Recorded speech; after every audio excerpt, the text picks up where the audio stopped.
বাতা মানে উইন্ডের স্পিডটা বাড়ছে, যত রাত্রা হচ্ছে মানে তীব্রতা বৃদ্ধি পাচ্ছে।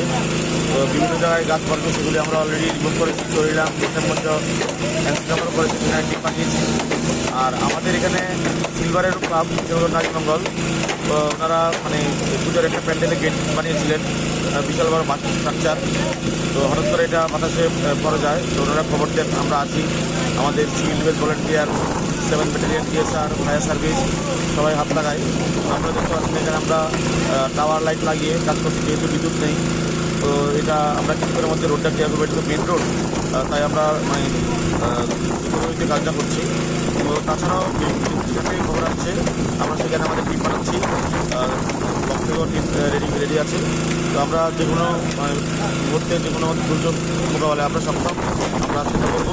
শুধু জনগণের কাছে আবেদন যে ঘরের সময় বা বাজারের সময় নিচে দাঁড়াবেন না, সতর্কতা ভয়ের কোনো কারণ নেই। পরিষ্কার আপনাদের সাথে আছে। স্যার, মহকুমায় কটা টিম এই পর্যন্ত তৎপর রয়েছে?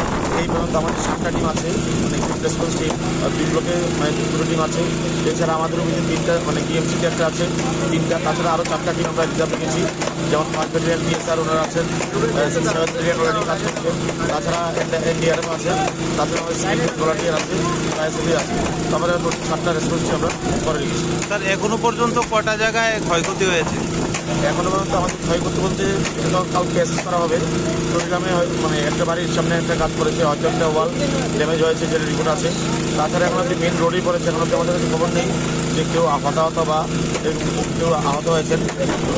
এখন এই মুহূর্তে বলা যাচ্ছে না, যতটুকু আমরা জানতে পেরেছি বা আমরা করেছি, মেন রোড থেকেই আমরা গাছগুলো রিমুভ করেছি।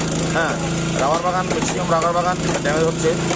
চরিলামে যেটা হয়েছে একটা জায়গাতে, দক্ষিণ চরিলাম, সেটা রাবার বাগান, রাবার গাছ ভেঙেই বিদ্যুৎ তারা পড়েছে।